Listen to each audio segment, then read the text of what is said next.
Hey guys, welcome back. Today we are doing a review of Module 7, complete review of it, of every part that we did in preparation for a short quiz. And so if you get any questions, obviously email me. You're welcome to go back and watch old videos, the old lessons we've done. They're on my YouTube channel. You can also access those from the remote learning templates or my Google Classroom. So lots of options there. But today, hopefully, we'll get you pretty prepared. So let's jump right in. All right.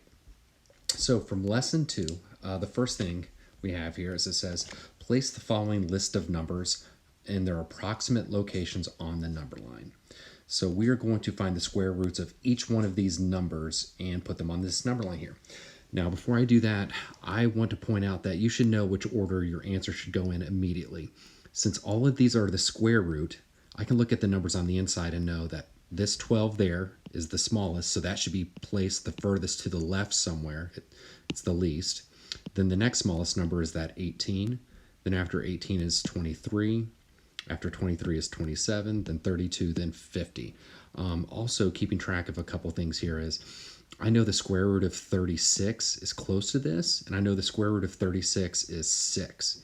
So I know 32, 12, 27, 18, 23, all of these are going to be before this 6. So just using some things I know about my number sense, I kind of have an idea of where my answer should go. So what I'll ask you to do is go ahead and try this on your own. Go ahead and hit pause, use your calculator, find the square roots of each one of these, then place them on the number line. And do so by just leaving it in the square root house if you want. Okay, so now that you're back, I'm going to start with the square root of 32. And let me get my calculator right here so that way you can see me do this, clear this out. Hey guys. All right, so 32, and then I hit that square root button, which is the button to the left of the 7, and that's 5.65. It does go on forever, it looks like, so I'm going to cut it off at the tens place, so I'll just call it 5.6. I'm going to truncate 5.6. So come back here. I know that that's square root of 32. For now, I'm just going to write them to the side, so 5.6. Next, let's do the square root of 12. Clear that out, 12. Hit that square root, 3.4. Square root of 27.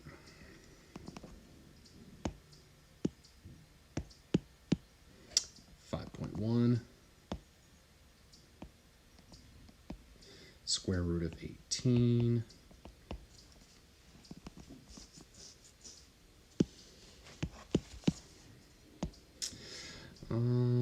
Let's see here, 4.2.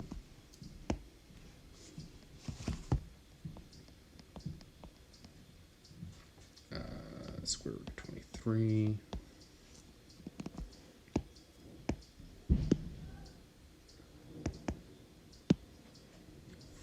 .7.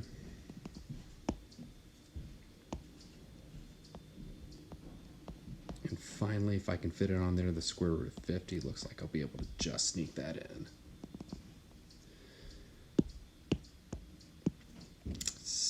We'll call it 7. All right, so now I can place these on the number line. So square root of 32 is about 5.6, so that's somewhere right about here. So square root of 32, 3.4 would be somewhere right about here for square root of 12. 5.1 for the square root of 27, so I'll just put a dot here and bring that down and call that the square root of 27. And then 4.2, somewhere right in there for square root of 18. Square root of 23, 4.7, that'd be somewhere right in here. I'll bring that down even further. 4, square root of 23. And then finally, the square root of 50, right on that 7. All right, so now they're placed on the number line. All right, from lesson 3, I kind of like this one. This takes us back to combining like terms, and solving for a variable. This one's a little bit easier. Looking at this, go ahead and hit pause, try to solve it on your own. All right, now that you're back, the first step you need to do is we're trying to get x by itself. So the first thing I would need to do is minus 19 from each side. What I would get in that next step is x squared equals 49. Now to get x by itself, that means I have to find the square root of each side. So if I'm squaring something and I'm finding the square root, those offset, and I get x by itself, and the square root of 49 is 7. So it says, what's the positive value of x? X would equal 7, and I could check my work by plugging that back in. So that's lesson 3. Lesson 4. Now we're not going to do, or lesson 6, I apologize. We're not going to do all of these. I am going to read the directions first and do a handful of these. It says convert each fraction into a finite decimal if possible, meaning a decimal that stops, it terminates. If the fraction cannot be written as a finite decimal, then state how you know, and I'm going to review that. You can use your calculator, but show your steps for each problem. So 2 over 32, first, when we did this lesson, I asked you guys to reduce these. So if I reduce this, I get 1 over 16. And if I want to know if it terminates, I can take 16 and find its prime factors. So I know 2 times 8, 2 is a prime factor, so that's done. 2 times 4, prime factor, that's done. 2 and 2, so there's all the prime factors of 16. I know this is going to terminate. And so when I plug this into my calculator, if I do 1 divided by 16, there it is, 0.0625. So writing that as a decimal, 0.0625, it terminates. It is a finite decimal. The next one, 15 over 128. I'm just going to go ahead and plug that into the calculator. Well, let me do the factor tree of 128. Let me get rid of all that. 128. So I know 2 times 64. That's done. 2 times 32. And then 2 times 16. And then I'm going to bring that 16 up, and that's 2 times 8. And then 2 times 4, and then 2 times 2. So there's all the prime factors that I've circled for 128. So that should, as long as it's reduced, and I know 128 can't be divided by 3, and it can't be divided by 5, so that is in simplest form. So 15 divided by 128 should give me a finite number. And it does. Let me do that again. There we go, 0.1171875. So 0.11, I can't remember, 71, and then 875. Terminates. All right, now 3 over 28. That is in simplest form, so I don't need to do any reducing there. But if I do the prime factors of 28, let's see what happens. 2 times 14, that one's done. 2 times 7, now these are all done because they're all prime numbers, but I've got a 7 here. If this number is going to terminate or be finite, I'm only allowed to have prime factors of 2 and 5, and hopefully you remember that from the lesson. So I know that this is going to be an infinite decimal, and it's the stating how you know, because I know that trick using the factor tree. So that you don't have to write that down or anything, just as long as you know it. But let's go ahead and plug this into the calculator. 3 divided by 28, and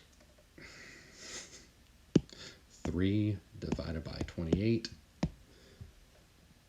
and it shows just, I mean, quite a few decimals, but as many as we're going to be able to fit onto this calculator. So going back to the directions, because I didn't memorize them, it says convert each to a decimal if possible, and if it cannot be converted to a finite decimal, then state how you know. You may use a calculator. Well, this is showing how I know. So this is a can't do, because it will not terminate. It's infinite. And if you want to write infinite by it, that's fine too. All right, so 5 over 64. That is in simplest form.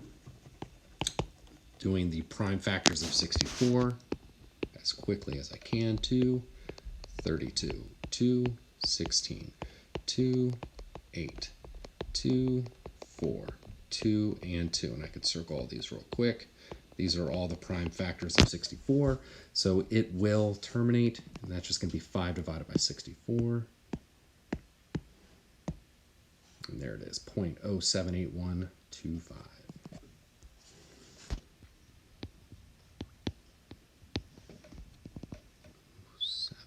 8125.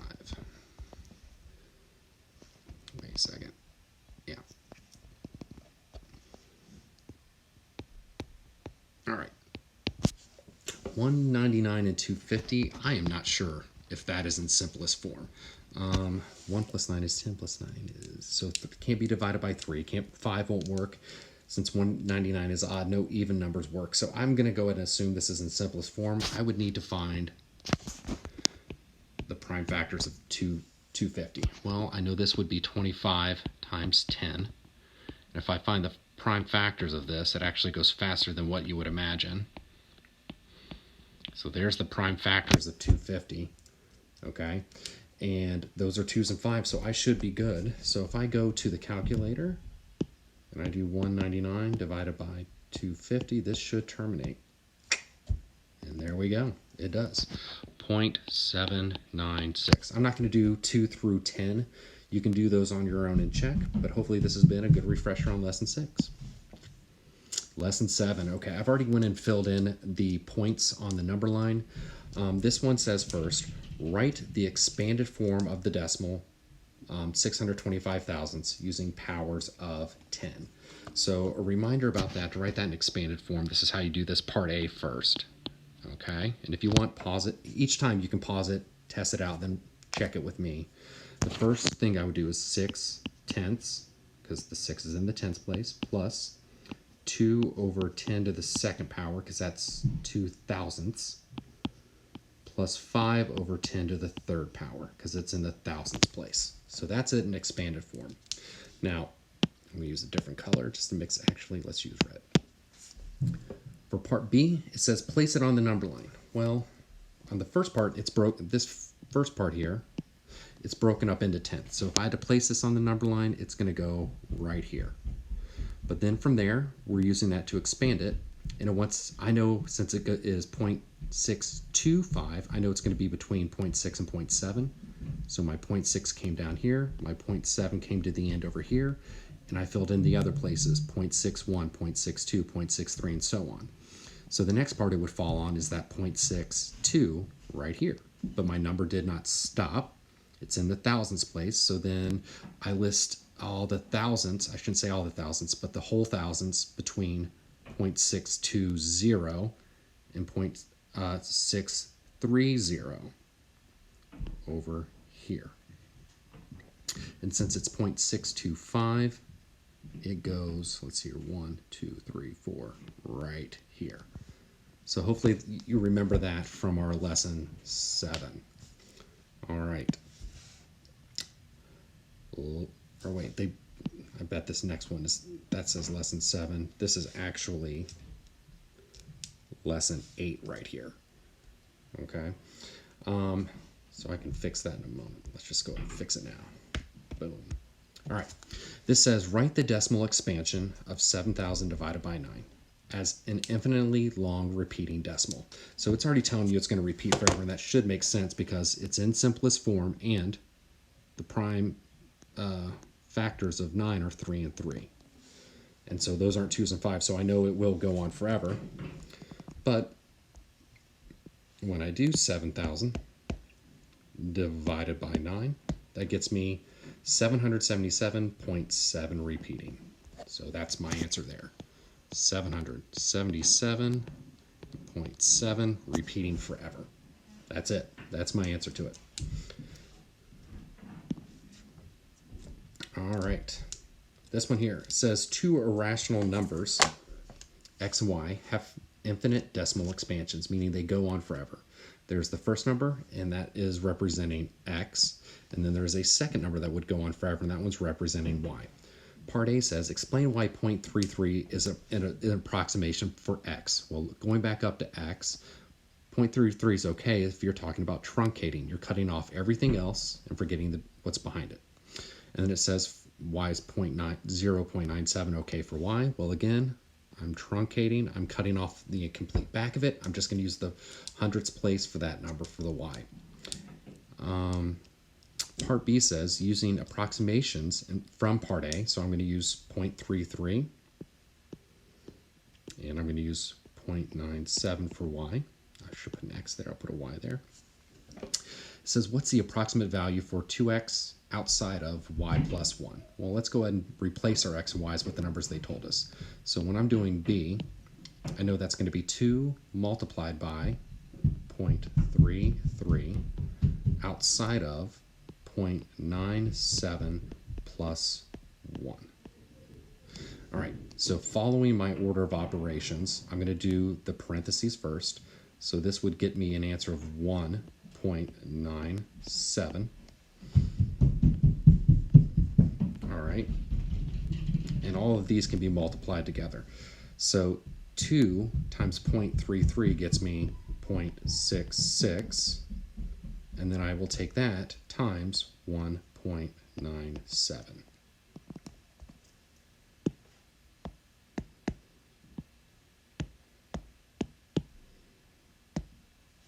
And so there's my answer there. It did not tell me to round anywhere. It did not tell me to truncate for the answer. So I'm going to write this as my full answer, 1.3002.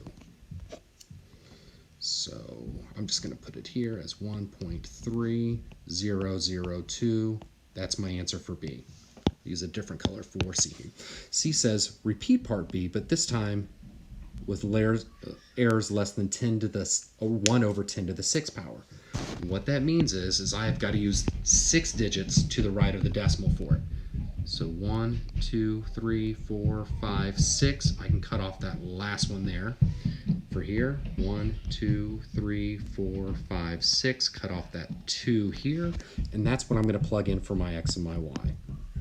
So this is going to be 2 times 0.3338811, and that is outside of the parentheses. I'm going to make some room there. 0.9766911 plus 1. All right, order of operations. Add the inside the parentheses first, and I get 1.9766911, and that's going to be multiplied by 2 times 0.3338811. So I'm going to do this part first in my calculator. Take that answer, multiply it by that to get my final answer. So let's go there. Clear that out. 2 times 0.333. I think that messed that up. So 2 times 0.333 811. 811. Nope. You know what? I'm just going to do it in my calculator here because it's just going to keep messing up. So 2 times 0.3338811. And just so you know, I get 0.667622, and then now I'm going to multiply that times that 1.9766911, and I get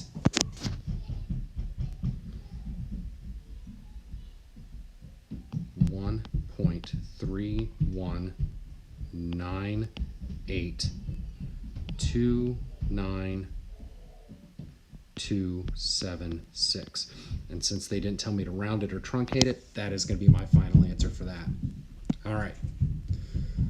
It says write the decimal expansion of the square root of 47 to at least 2 decimal places or 2 decimal digits. So that tells me at least have hundredths in your answer. So we'll truncate this answer, and this one we can do on this calculator. So let's clear this all out, and we are going to do the 47 square root, and I'm going to truncate. I'm going to cut it off after the hundredths place. So my answer is just going to be 6.85. I'm not going to round. So 6.85. There we go. Now, if you're told to round, I would have rounded this to 6.86, but it didn't ask us for that. All right. Less than 11 is about the difference between rational and irrational numbers. So up top here, I've kind of got the definition and examples of it. So a rational number can be written as a ratio of two integers, basically a simple fraction. So 1.5 can be rewritten as 3 over 2. 7 can be rewritten as 7 over 1. Even the decimal 0.3 repeating forever can be written as 1 over 3. But any number that goes on forever but does not have a repeating pattern, that's irrational. A good example of that is pi. All right, so we've got our question actually right here. And this says, use a calculator to determine the decimal expansion of the square root of 35. So let's take a look at the square root of 35. So this number appears to be going on and on and on. I don't see any discernible pattern. I don't see a pattern to this. So the square root of 35, that is going to be irrational. Okay, so that's how I can determine that. It goes on forever and it's non-repeating. Lastly, lesson 13, you will have to place them on a number line, but here's kind of the beginning of it. This one asks you which number is smaller. Is it the cube root of 343 or the square root of 48? So let's find the cube root of 343 first. All right, so 343, and then I'm going to hit the button to the left of the 4. That gives me the cube root, which is 7. Now let's just check that. 343 cube root. All right, so the cube root here is 7. Let's get the square root of 48. 48, hitting the button left of the 7, square root, 6.928, and on and on and on. I'm just going to call that 6.9. This says which number is smaller. So clearly it's the square root of 48. And it is smaller by 1/10, and actually even less than that because that number does go on. So you need to be able to compare those two numbers. So all that being said, that is our review of Module 7. If you get any questions, hit me up. But those are basically the things I would expect you to be able to calculate and do. Until next time, take care of yourself, and we shall see you soon. Maybe.